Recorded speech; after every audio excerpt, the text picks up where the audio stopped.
Alô, amigos! Alô, turma, ligada aqui no AVCast, o podcast do canal Atenção Vascaínos, agora também pelo canal AV+. Essa quinta-feira, dia 4 de novembro, hoje tem Vasco. Vasco e Guarani logo mais. Ai, meu Deus do céu! Ai, coração que tá doendo para ver esse Vasco, que agora tem que ganhar tudo.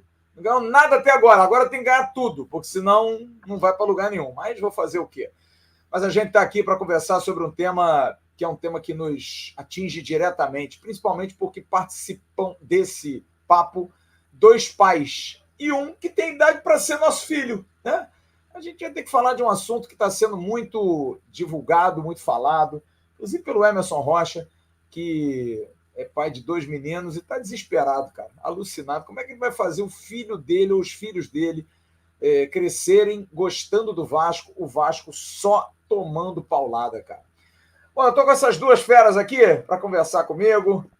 Aqui, ó. Um tem quase 80 anos de idade, Jean Faísca. Você que não está vendo, está ouvindo, Jean Faísca tem quase 80 anos, ele é bem conservado.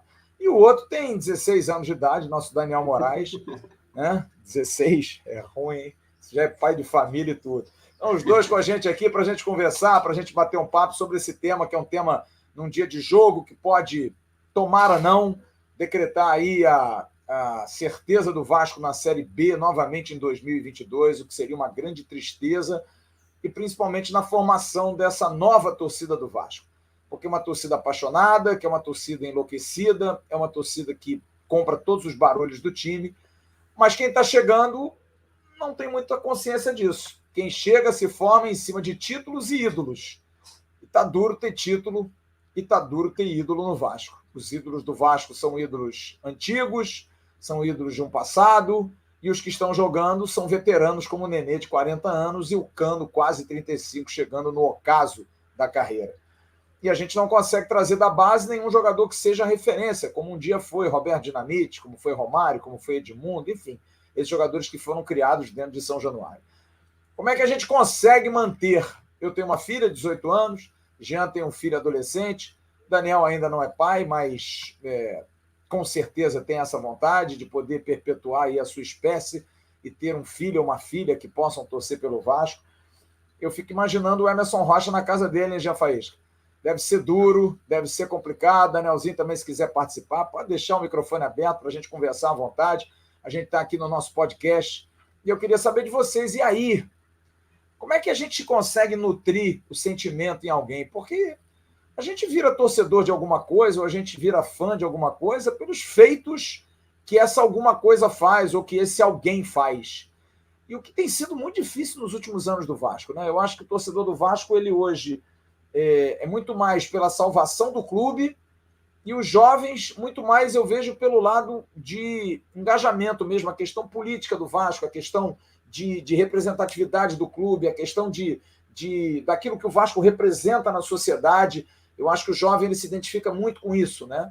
E talvez o Vasco seja uma bandeira boa de ser carregada. Agora, esportivamente falando, Jean e Daniel, né, Jeanzinho? Tá difícil ultimamente a gente falar sobre isso. Tudo bem, Jean? Tudo bom, Flávio, salve Daniel, salve toda a galera ligada aí no podcast, no AVCast aí da Atenção Vascaínos. Olha, Flávio, eu tenho um menino de 12 anos. Esse eu não tenho dúvida nenhuma que é Vasco, vai ser sempre Vasco e vai seguir o jogo. Agora, é uma situação bem delicada, tá? Esportivamente falando. Ele tem 12 anos, ele viu o que ele lembra? 2 cariocas, vagamente, tá?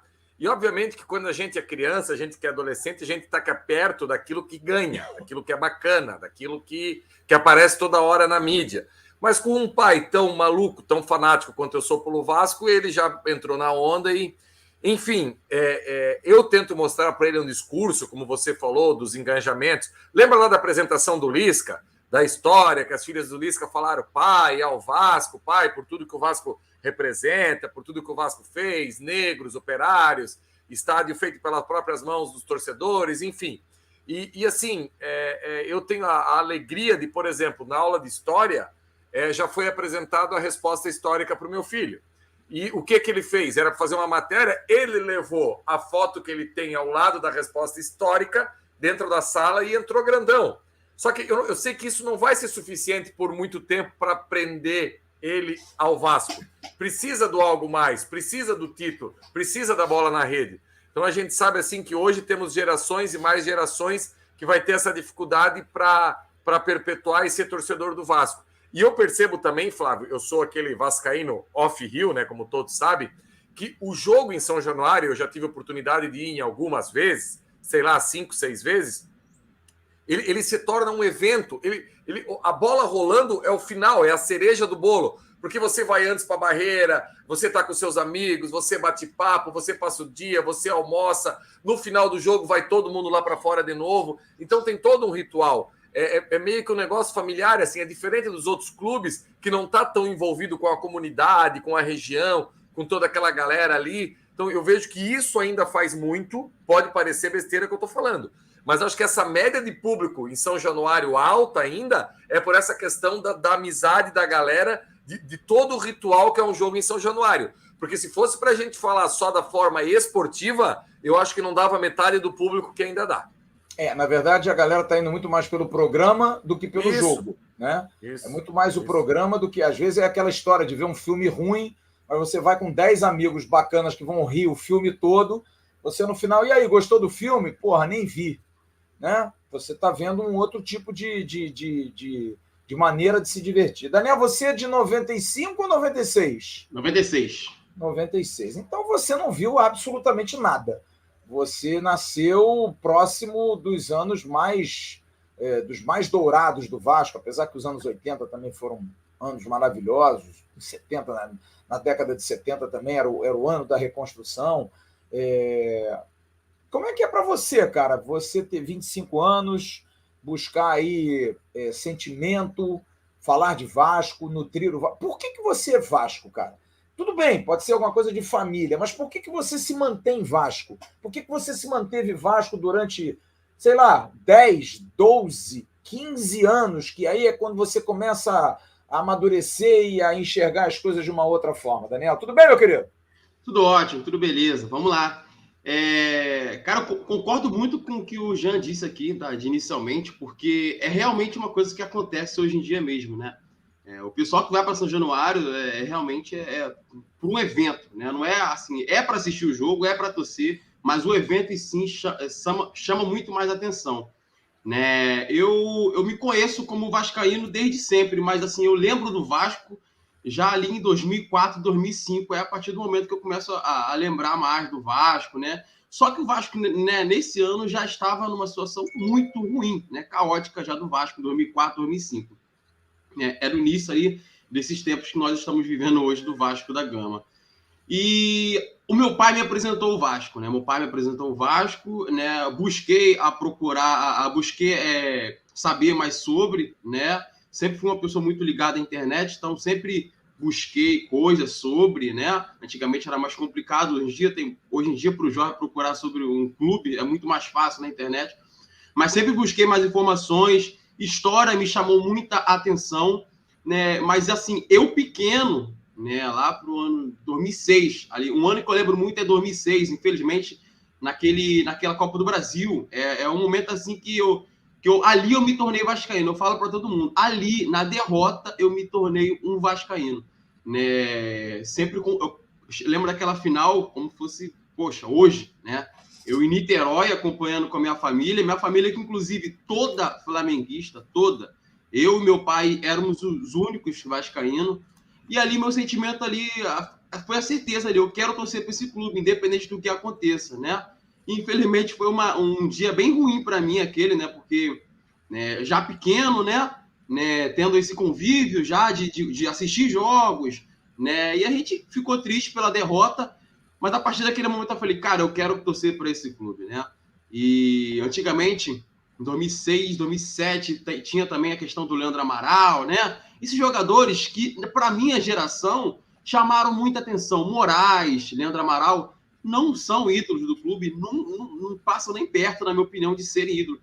Mas são jogadores que, né, dentro de campo, eles nutriam um sentimento para a gente que chamava atenção. Assim, eu gostava muito de assistir jogos do Vasco por causa do Leandro Amaral. Pô. O Leandro Amaral marcava gol em clássico, marcava gol decisivo. O Moraes, né, que no seu auge chamava muita atenção. O Moraes, pra gente, nós jovens, era um jogadoraço, era um jogador de seleção pra gente. Não é à toa que ele foi, em algum momento, cogitado também, né, para até ser da seleção, e hoje ele é o que ele é. Infelizmente, não deu a resposta que era esperada do Moraes.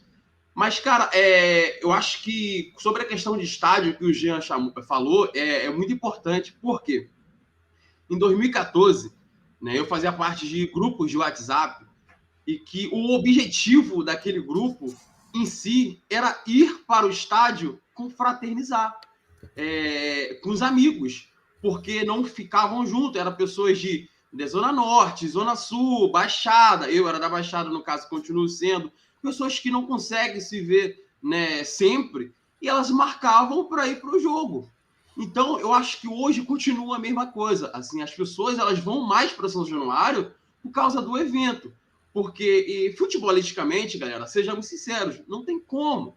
O Vasco hoje ele vive uma situação que, se você for para o estádio somente futebolisticamente, a chance de você voltar triste, chateado, é gigantesca. Então, eu acho que essa questão de você confraternizar na barreira, né? O pessoal que gosta de beber, né? Durante o jogo, né? Também ali se divertir, conhecer pessoas novas, é uma coisa que chama muita atenção e que faz as pessoas hoje em dia terem mais vontade de ir para São Januário. Isso é fato.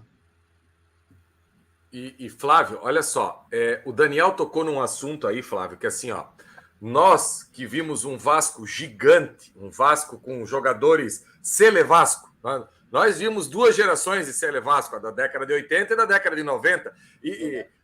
Por exemplo, assim, a primeira Sele Vasco foi aquela da década de 80.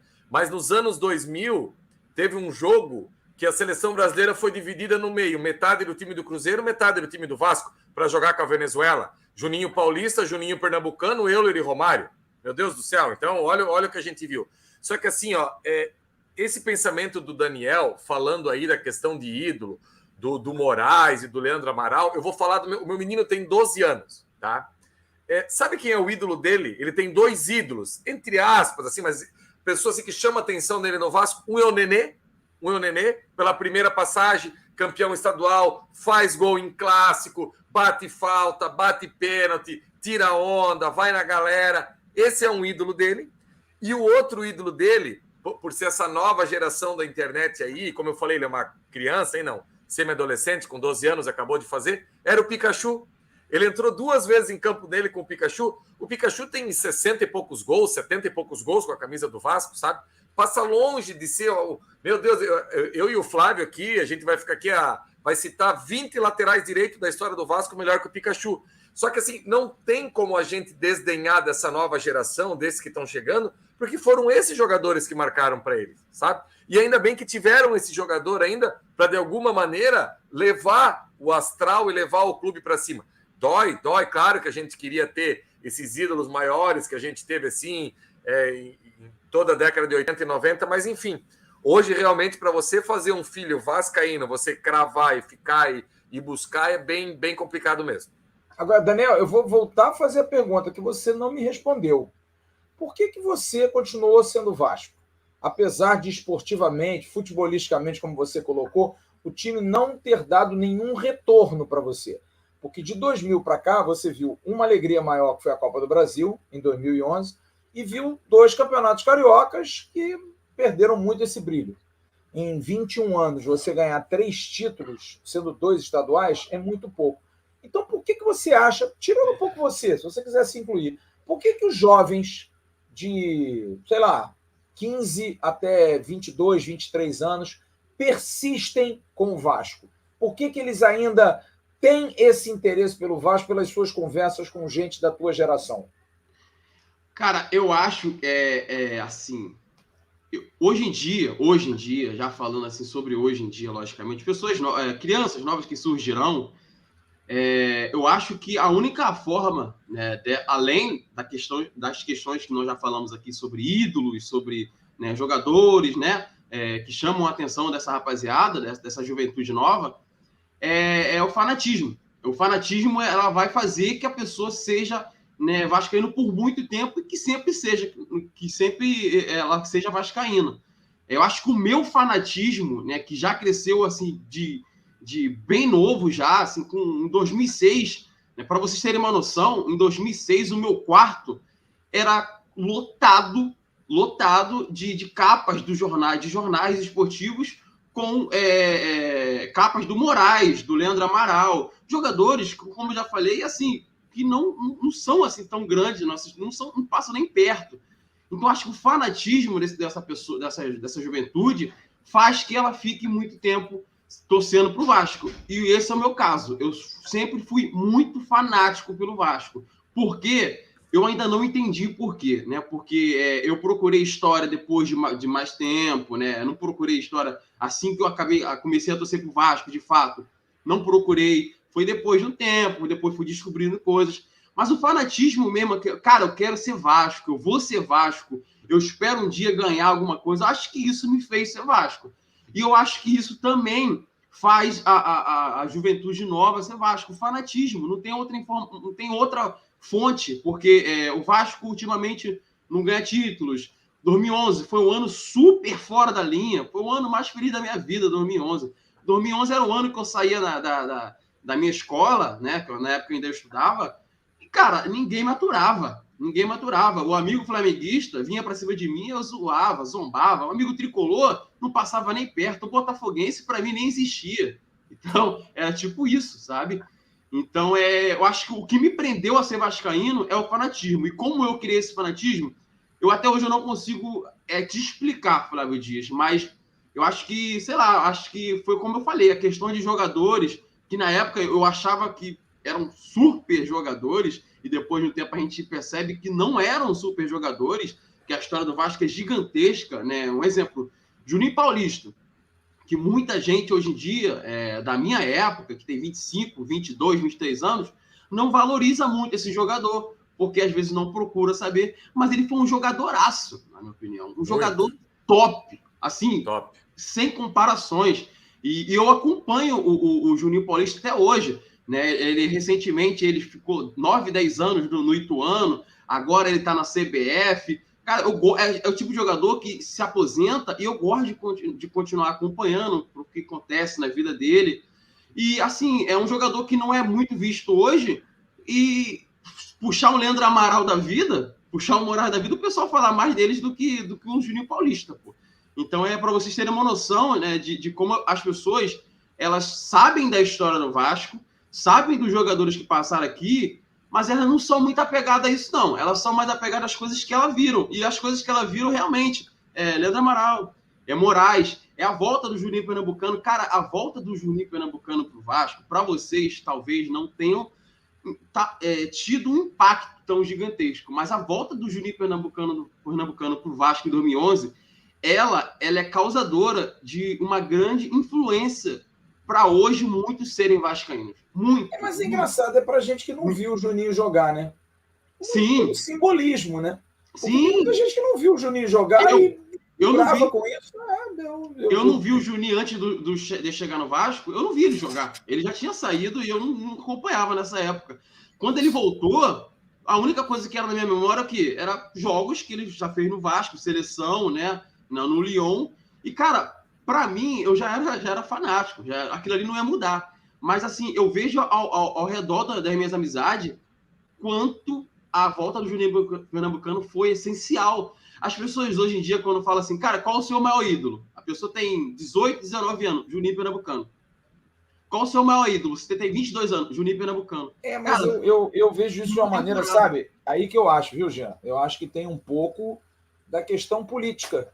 Acho que o Juninho é um cara, por exemplo, que se posiciona, Sim. É um cara que tem uma cabeça diferente, e ninguém está aqui fazendo apologia ou dizendo que ele está certo ou está errado. A gente só está dando um fato. Tem muita gente que se identifica com as opiniões dele, então eu acho que isso é importante. Porque eu vejo o futebol hoje em dia, para o torcedor do Vasco ser Vasco, 2 aspectos. E eu sou muito honesto no que eu falo, porque eu sou Vasco para cacete a beça. Eu sou muito Vasco. Eu choro muito pelo meu clube, se não às vezes diariamente. Tem 2 coisas que eu acho que hoje nutrem ainda o amor do vascaíno pelo Vasco. Pai, que é seguir uma doutrina, seguir um caminho de uma família, e eu conheço muitos vascaínos jovens que são Vasco por conta dos pais, e a carência. Eu acho que a carência ela faz parte disso, de uma nova geração, de não ter visto e de ouvir tanto dos seus pais, ouvir tanto dos seus tios, de como eram maravilhosos aqueles anos antigos, que as pessoas, por exemplo, idolatram o Roberto Dinamite, pela história que o Roberto Dinamite tem. E como não tem referências iguais, alguém diz, Roberto foi um absurdo, monstruoso, quinto maior artilheiro do mundo, maior artilheiro do Campeonato Brasileiro, maior artilheiro de todos os clássicos, o garoto para e fala, porra, esse cara jogou no meu time? Jogou. Eu sou fã dele.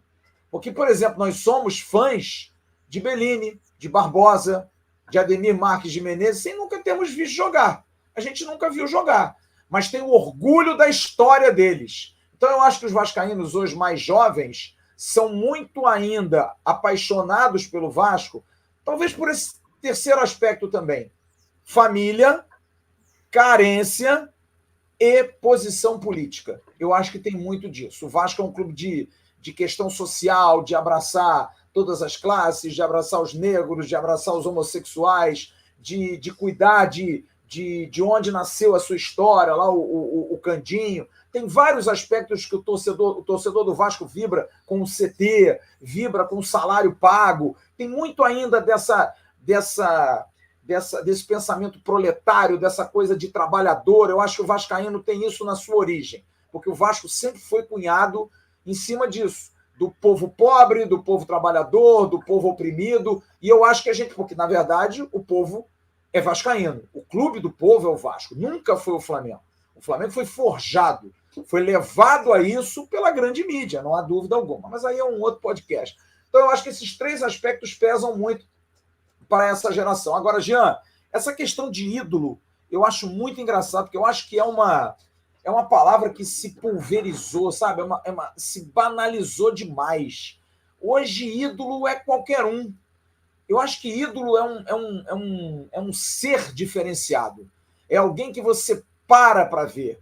É um Frank Sinatra, que eu me lembro como se fosse hoje. Eu fui ao Maracanã com meu pai nos anos 80, ver Frank Sinatra cantar no Maracanã. Meu pai era apaixonado pelo Frank Sinatra. E eu me apaixonei pelo Frank Sinatra com 10 anos de idade. Por quê? Porque o cara era um monstro, o cara era uma luz. Eu ia aos desfiles de escola de samba aqui no Rio de Janeiro e nunca fui mangueirense na minha vida. Nunca torci pela Mangueira. Mas eu parava e ficava procurando o jamelão na avenida. Porque tem pessoas, assim, ícones, né? Pessoas que são importantes na nossa vida por fatos que elas fizeram. Né? A gente nunca conheceu o Mahatma Gandhi, mas eu tenho admiração por ele. Eu nunca vi Martin Luther King, mas tenho admiração por ele. Sabe? Eu acho que tem várias pessoas icônicas no mundo. O Papa João Paulo, nunca vi, ele veio ao Brasil, nunca, mas eu tenho assim admiração. O Papa Francisco, são figuras que mesmo que você não conheça, que você não tenha contato, mas você admira. E eu acho que o ídolo é esse. O ídolo é esse. Não é o qualquer cara que, como disse o Daniel, não é o Moraes, não é o Leandro Amaral, mas eu acho que aí vem aquele aspecto da carência. Porra, eu não tenho ninguém, cara. Eu tenho que me abraçar nessa pedra aqui, que senão eu vou morrer afogado, né, Jean? Não, Flávio, eu concordo com você. E tem uma questão, Flávio, que assim, ó, eu vou falar um negócio aqui que vai parecer uma maluquice sem tamanho, mas assim, a torcida do Corinthians, ela cresceu, a maior parte dela, o boom dela, foi nos anos sem títulos. Nos anos sem títulos. Sim. Aí, eu vou dizer um negócio aqui para vocês, aí vai chegar minha maluquice. Daniel, aquela final de 2006 da Copa do Brasil, ali, que o Vasco jogou contra o Flamengo, a equipe do Vasco vinha muito melhor que o Flamengo, só que para a Copa do Mundo. Não sei se o torcedor recorda, ela para a Copa do Mundo, e daí o Flamengo contrata até o Ney Franco, que vem só para a final, que não disputa as semifinais, que o Flamengo elimina o Ipatinga, e daí vem jogar a final com o Vasco. E esse dia o Obina entra e faz o gol numa jogada. O Flamengo respeitou tanto o Vasco que o Flamengo entrou com 3 zagueiros. O Valdirão vai para cima do Renato Silva, que depois joga no Vasco em 2012. O zagueiro que entra quando o Dedé está machucado lá na Libertadores, fez zaga com o Rodolfo. Mas enfim, aí o Obina entra no lugar do Renato Silva, o Ney Franco desmancha o 3 zagueiro. No primeiro toque na bola, gol do Obina. Onde é que eu quero chegar? O Daniel assistindo rodeado de flamenguistas. A família toda dele flamenguista. Uma derrota dessa dói tanto no cara, dói tanto, que a vontade de fazer desse clube ganhar um outro título ou superar o seu adversário faz o fanatismo do cara aflorar mais ainda. Sim. Sabe assim, quando o Vasco perde, o teu clube perde um negócio que está na tua mão. Eu vou dar um exemplo para vocês. O Daniel não vai lembrar, obviamente, mas eu e o Flávio, a gente vai lembrar muito, e o pessoal que está acompanhando o nosso podcast aqui, ou no AV+, aí vai lembrar. Por exemplo, o Vasco ganhou tudo no final da década de 90, início de 2000, e aquele gol do Pet, eu acho que o Vasco trocava aquele gol do Pet lá, o torcedor vascaíno, por algumas conquistas, uma ou outra conquista daquele período, só para não perder para o rival na final, só para não aflorar esse negócio que aflorou. Então, eu concordo com você, Flávio. O ídolo, hoje, você falar ídolo, o Nenê é o ídolo do teu filho, não, mas é a referência. Talvez esse é o termo que a gente tem aqui que colocar. Isso. A referência do Daniel era o Leandro Amaral, era o Moraes. Hoje, a referência do Vasco, nós temos só o Nenê e o Cano, que também está buscando aí, e uma pena muito grande. Eu acho que o legal é isso. Na verdade, nós amamos o Vasco por ídolos que nós tivemos. A geração de hoje gosta muito do Vasco por referências. Não por ídolos, né? São referências apenas. São jogadores que, até pelo futebol hoje, não sei como era até antigamente. Até porque não teve ídolo, né? Não tem ídolo. Mas pode até ter. Ficar, de repente, 10 anos num clube, não tem mais isso hoje. O jogador vai, sai, volta, entra, sai. Então você não cria uma identidade. Você não consegue criar uma identidade. E isso, para mim, é fundamental, cara. Porque você compra uma camisa e é a mesma coisa que você comprar um carro e ele sai de linha no ano seguinte. É a mesma coisa, cara. Você compra uma camisa de um jogador que você gosta e aquele cara no ano seguinte vai embora. Aquilo ali perde. Eu tenho uma frustração no Vasco. O Vasco trouxe o Dunga para jogar. O Dunga jogou no Vasco 6 meses. O Dunga foi um jogador extraordinário no Vasco. 1987, o Dunga jogou no Vasco 6 meses. No primeiro campeonato carioca, o Dunga jogou no primeiro turno. E o Dunga era um jogador extraordinário. Era Dunga, Giovanni e Tita. Mauricinho e Roberto Romário. Era o time do Vasco. Que depois, no B, entrou o Henrique no lugar do Dunga. Mas aí já era um outro nível. O Dunga era um jogador que eu falava assim, porra, cara, que jogador do cacete. Que o Dunga tinha acabado de ser campeão do mundo com a seleção sub-20 do Brasil, que foi, inclusive, ele era o capitão do time em 83, lá no México. Então era um jogador que, sabe, aquele cara que ele já tinha um jeitão meio brucutuzão, e o torcedor gosta desses caras, né? O garoto, lembro disso. Então, essa era uma grande frustração, porque você tem jogadores como o Juninho, que jogou anos com a camisa 8, e que, na verdade, passam a herdar uma camisa, como herdou a de Giovani.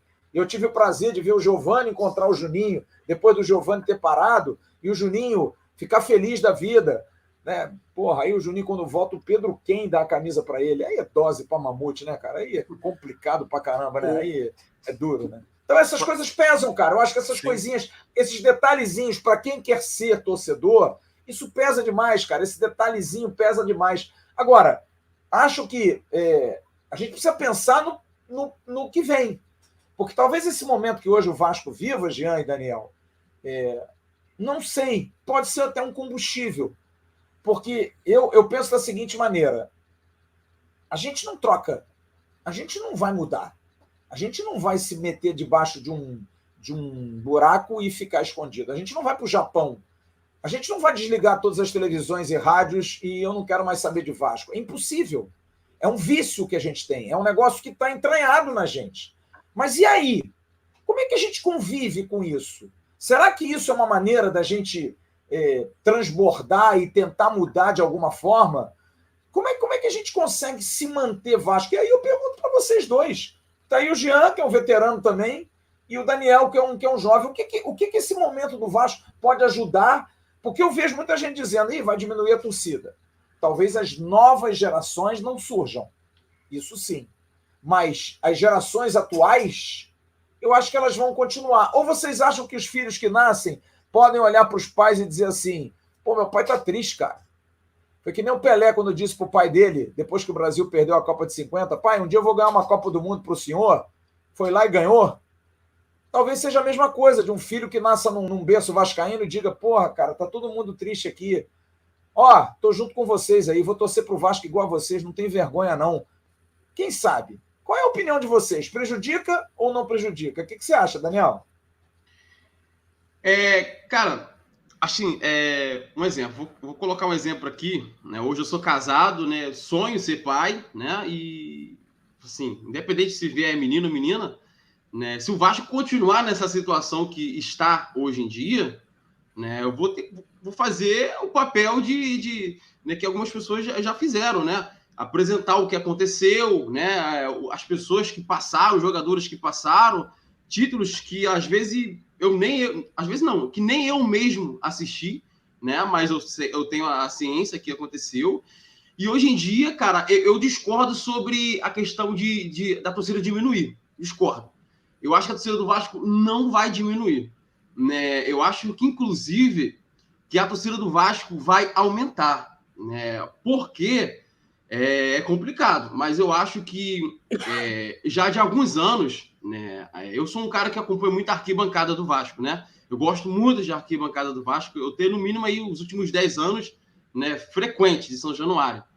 E eu nunca vi a torcida do Vasco, nessa crise toda que nós vivemos, diminuir. Eu sempre vi a torcida do Vasco, né, evoluir, crescer. Jovens, hoje em dia a arquibancada do Vasco, ela é cheia de jovens. Mulheres, gente, coisa de... Muita mulher. Muitas mulheres. E a gente não teve nenhum momento, muitas dessas mulheres nem viram, né, a Copa do Brasil 2011. Eu conheço uma menina, a Iana. Mas eu acho que mulher é por inclusão. Eu acho que a mulher torce muito pelo Vasco, porque é um clube que abriu portas e foi inclusivo. É uma chamada. Em épocas passadas não era. Há uns 20 anos atrás não era. Eu sei porque eu vivi isso, né? A gente tinha um presidente, a gente teve um presidente que a gente sabe como é que era, né? Era old school. Então as coisas mudaram um pouco. Eu acho que a mulherada cresceu muito por coragem. Sim. Porque hoje você tem mais proteção a elas nas arquibancadas, apesar de ter muito babaca que ainda assedia, que está em cima, essa coisa toda, mas eu acho que a mulherada no Vasco, ela se sentiu mais parte do todo, né? É Sim, por aí. Não, isso é verdade. Em 2011, eu tenho uma imagem assim bem nítida da arquibancada do Vasco, ali em São Januário, não tinha tantas mulheres como tem hoje. Eu acho que isso acabou evoluindo e ajudando, né? Como você disse, a proteção. O Vasco, o próprio Vasco, né, melhorou nessa questão também, né, incluiu mais as mulheres, né, de alguma forma. Isso ajuda. Então, assim, eu acho que a torcida do Vasco não vai diminuir. Mas a questão é, se em algum momento o Vasco não melhorar a situação que está hoje em dia, a tendência é que desanime. A tendência é que o fanatismo diminui. Continue fanático, mas dê uma diminuída. Eu conheço muita gente que era de arquibancada, que ia para o estádio, e que hoje em dia ela pensa 2 vezes em ir ou não. Né? Então, assim, o meu pai ele tem 60 anos de idade. Eu vou trazer um exemplo aqui do meu pai. Aqui em casa aconteceu tudo ao contrário. Não foi meu pai que apresentou São Januário para mim. Fui eu que apresentei São Januário para meu pai. Meu pai nunca tinha ido em São Januário, nunca tinha pisado em São Januário. E eu falei, pai, eu vou te levar em São Januário. Meu pai também é vascaíno. Eu e ele somos os únicos vascaínos. Mas o meu pai, ele sempre foi uma pessoa que, para mim, ele nunca foi tanta referência em questão de time. Por quê? O meu pai, ele devia sentir assim, cara, o Vasco já foi Vasco. O que eu vou falar para o meu filho? Ele ficava com um pouco de receio, assim. Vou falar uma coisa para ele que não acontece mais hoje em dia. Meu filho é esperto, meu filho vai saber que hoje em dia não é essa a realidade. Então, aqui em casa foi tudo diferente. Eu mostrei São Januário para o meu pai. Meu pai sempre foi, não, já aconteceu, o Vasco não vai voltar mais, o que era Vasco não vai voltar a ser Vasco, e talvez não volte mesmo. A gente não sabe se vai voltar. O Vasco pode melhorar, não sei se vai voltar a ser o Vasco que vocês conhecem. Eu confio numa melhora. Agora, em questão de torcida, Flávio, vou falar para você, eu acho que a torcida do Vasco não vai diminuir de forma alguma. Inclusive, acho que vai aumentar. Por quê? Cara, é um fanatismo fora do normal, cara. O Flávio e Daniel, é tudo tão louco, porque assim, ó, não tem como explicar. Não tem. No mesmo final de semana que aquela galera lá ganhou um título de relevância, o Vasco quebrou a banca do sócio-torcedor, entendeu? Era para o vascaíno se encolher, o vascaíno esticou o peito e disse, deixa comigo que eu vou mostrar quem é que manda nesse negócio aqui. Ah, era sócio torcedor de R$10. Não interessa, não interessa. O Vasco chegou lá, foi, bateu de frente e conseguiu chegar. E sabe o que me chama a atenção? São Januário hoje, esquece que a pandemia, faz de conta que a pandemia não aconteceu. Então, junta lá com antes pandemia e agora começou de novo. Vocês lembram qualquer jogo do Vasco que não é todo ingresso vendido ou casa cheia? Aquele Vasco do Luxemburgo lá que não brigava por nada? Era todos ingressos vendidos, todo jogo. E daí, ontem, isso sempre me chama atenção. Ontem passou aquele especial ontem no final de semana, né? Passou do Pai Santana, aquele especial. A imagem do Pai Santana atrás da trave, eu tive a oportunidade de ver ontem só, eu não vi final de semana. E a arquibancada de São Januário é vazia. Sendo que o Vasco com o Romário, o Vasco com... que ali eram aquelas imagens, acredito que era uma pós-ressaca de 2000.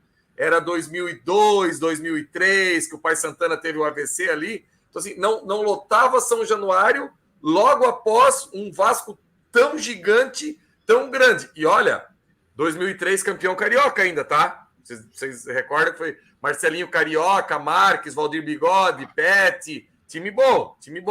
Então, assim, Flávio, você explicar paixão, você explicar amor, você explicar clube de futebol, Flávio, é um podcast para 24 horas seguidas com 50 convidados revezando.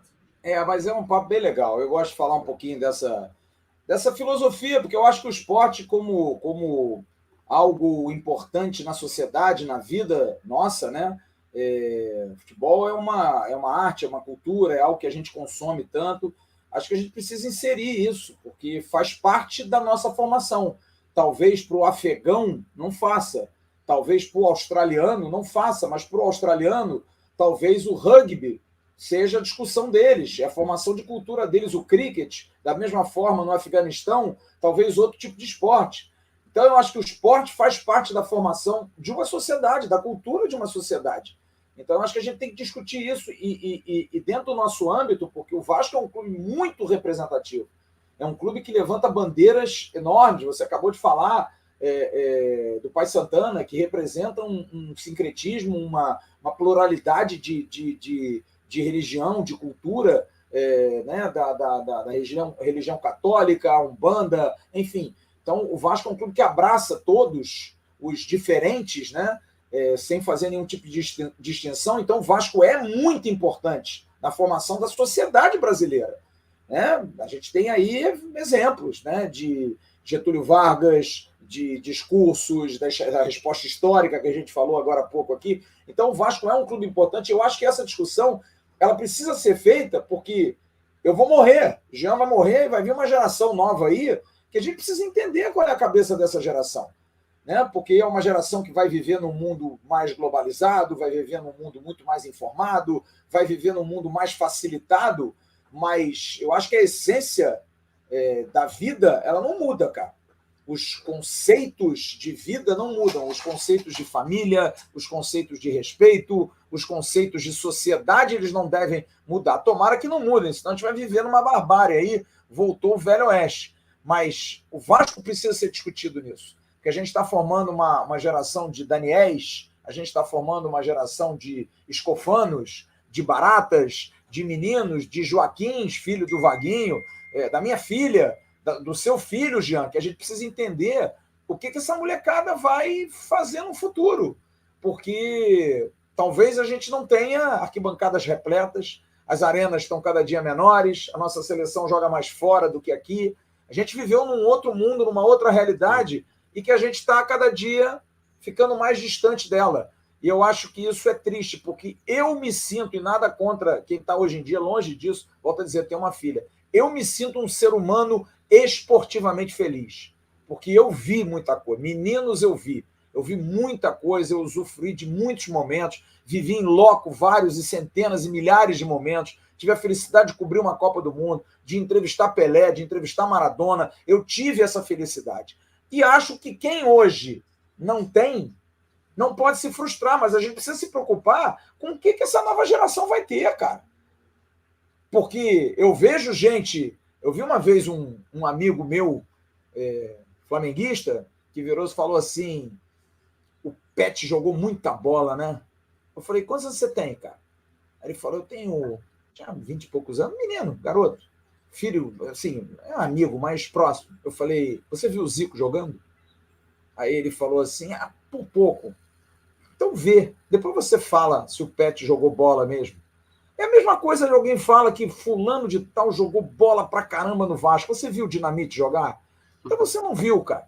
Então tem certas situações, só que isso é um papo de velho. E eu quero que essa nova geração tenha, daqui a 20 anos, alguém que eles digam assim, você viu fulano jogar? E eles não têm essa referência. Porque o Daniel vai chegar pro filho dele e vai dizer, filho, eu vi um centroavante no Vasco, tal de Leandro Amaral. E o filho dele vai pesquisar. Vai ver que o Leandro Amaral jogou 1 ano no Vasco, 1 ano e meio, não jogou mais do que isso. Isso é tudo muito louco, porque assim, hoje, por exemplo, assim, né, nos últimos 3, 4 anos, a referência da zaga do Vasco é o Castan, né? Desde que ele chegou, ele é referência. Aí, Flávio, a gente viu, por exemplo, Alexandre Torres no Vasco. Ninguém fala do Alexandre Torres.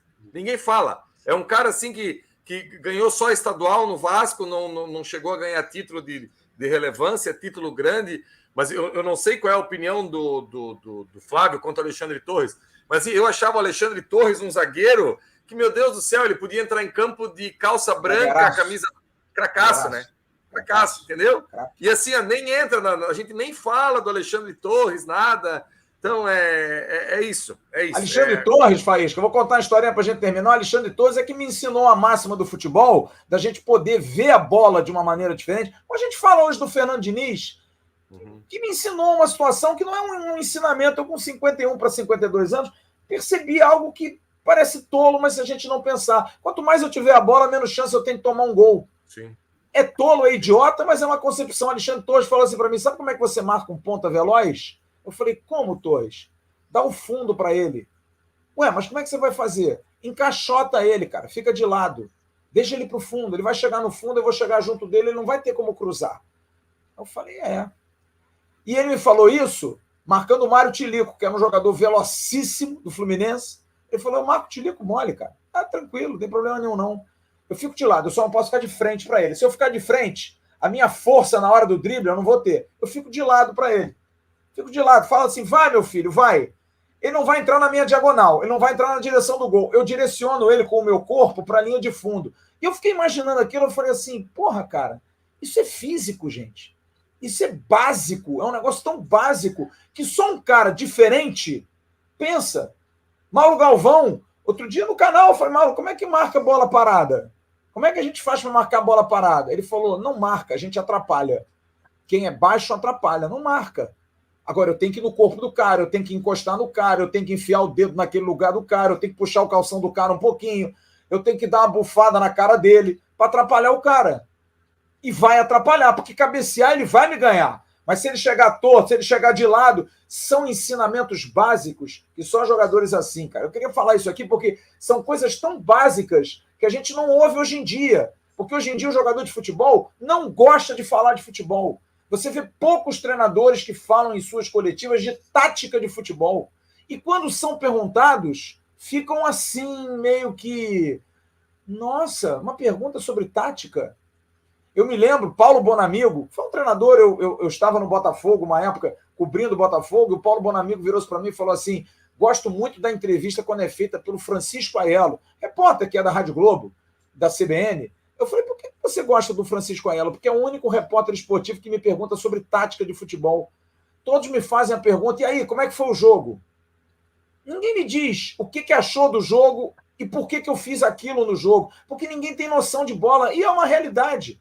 Então, eu acho que a gente precisa pensar um pouco mais nesse macro, porque essas novas gerações precisam se formar mais em cima de exemplos. E, infelizmente, exemplos eles não têm, cara. Eles não têm um Alexandre Torres para discutir isso. Eles não têm, absolutamente não têm um jogador que possa discutir e mostrar a eles taticamente como é que se posiciona, em termos de parte técnica, como é que bate uma falta, como é que bate um pênalti, porque não existem mais esses jogadores. Não existem mais, cara. Infelizmente, Flávio, não existem mais. Você falou uma coisa, né, sobre a questão de jogadores de hoje em dia, né, dos novos jogadores que estão surgindo, né, e você trouxe uma opinião muito forte, né, no podcast, e eu concordo demais com você sobre jogadores hoje em dia. Eles estão querendo mais usufruir do que ser jogador. Eles gostam do glamour, eles não gostam da profissão. Eles gostam mais do que o futebol traz para eles, né? Sim. As possibilidades que o futebol abre para eles do que o próprio futebol. É por isso que hoje em dia, na minha opinião, um jogador de futebol, quando é perguntado sobre tática, ele tem que saber responder. A minha opinião é essa. Ele é jogador de futebol. Eu não responder é uma coisa. Eu não sou jogador de futebol. E olha que eu sou jornalista e eu gosto de aprender. Mas Daniel, eu vou te falar uma coisa. E hoje, se você fala, Jean sabe disso, está chegando ao final do nosso podcast aqui. Hoje, se você pergunta a algum jogador ou algum treinador sobre saída de 3, 2 linhas de 4, parece que você é o ET. As pessoas olham para você do tipo, pô, irmão, papo estranho isso. Eu me sinto assim. Eu, às vezes, vou para uma coletiva de imprensa. Outro dia o Jean Faísca participou de uma coletiva de imprensa com o Andrei, se eu não me engano. E ele fez uma pergunta exatamente sobre isso. E o Jean foi a única pergunta diferente. Porque abordou uma coisa com o Andrei, porque teve uma pergunta sobre posicionamento dele em campo. A pessoa perguntou, e com todo respeito, qual é a posição que você mais gosta de jogar? Uma coisa é você perguntar isso. Outra coisa é você perguntar em função de uma saída de 3 que facilita mais, ou então de um jogo mais apoiado. Você acha que a sua posição melhor é essa? Você dá ao jogador entendimento e mostra que você não está conversando com uma porta. Porque o jornalista não é uma porta, não é um repetidor. Eu sempre brinquei com isso, com companheiros meus que perguntavam, e aí, o que achou do jogo? É aquela velha história, não achei nada, mas fulano achou uma correntinha. Porra, isso é uma pergunta. Agora, muitos não se informam, muitos não conseguem fazer mais por causa disso, Daniel. E o Jean concorda comigo, porque não se fala mais disso no mundo. A gente sentava o canal Atenção Vascaínos, amigos, surgiu numa mesa de bar, que estavam o Bismarck, o William, o professor Antônio Carlos Melo, e a gente estava conversando, sabe sobre o quê? Futebol, modelo de jogo, tática, histórias, causos. As pessoas brincam com o Melo, negócio de caixa de areia. E eu sei de tudo que é caixa de areia, porque ele me explicava a parte física, parte fisiológica. Só que é um cara de 70 anos de idade que não tem espaço no mercado, porque é velho. Entendeu? Então, essas discussões que eu acho que hoje precisam ser mais fomentadas, essas discussões hoje são muito pueris.